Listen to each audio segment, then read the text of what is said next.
Selain itu, pemirsa, Gubernur Sulsel Nurdin Abdullah akan meyakinkan Presiden Joko Widodo untuk memekarkan Kabupaten Luwu dengan membentuk Kabupaten Luwu Tengah.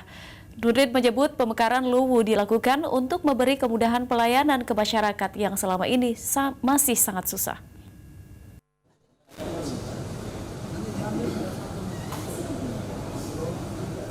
Bupati Luwu Basmin Matayang sebelumnya telah mengajukan proposal pemekaran wilayahnya dengan dibentuknya Kabupaten Luwu Tengah kepada Gubernur Sulsel Nurdin Abdullah.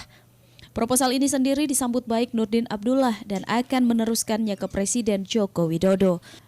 Nurdin Abdullah mengatakan akan meyakinkan Presiden Joko Widodo untuk memekarkan Kabupaten Luwu dengan membentuk Kabupaten Luwu Tengah. Hal tersebut berlandaskan alasan yang sangat mendesak dari masyarakat Luwu, yakni sulitnya mendapatkan akses pelayanan. Jarak antara Belopa yang menjadi ibu kota Kabupaten Luwu mencapai 90 hingga 100 km dengan wilayah yang nantinya akan menjadi Luwu Tengah, seperti Kecamatan Walmas dan Belopa sendiri dipisahkan oleh Kota Palopo. Tentu kita berharap pemerintah pusat bisa memikirkan ini, diberikan diskresi supaya bisa mekar menjadi Luwu Tengah. Nah, seluruh persyaratan itu sudah memenuhi syarat.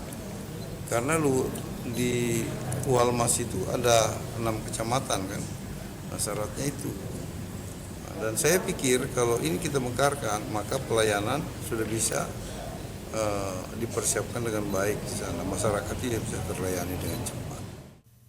Akibat jarak yang cukup jauh, warga yang hendak mengurus berbagai urusan administrasi seperti KTP, akta kelahiran hingga SIM harus menempuh perjalanan jauh dan menginap di Kota Belopa. Tak hanya itu, berbagai fasilitas umum seperti rumah sakit hingga mobil pemadam kebakaran juga berada di Kota Belopa. Nur Fitri, Celebes TV.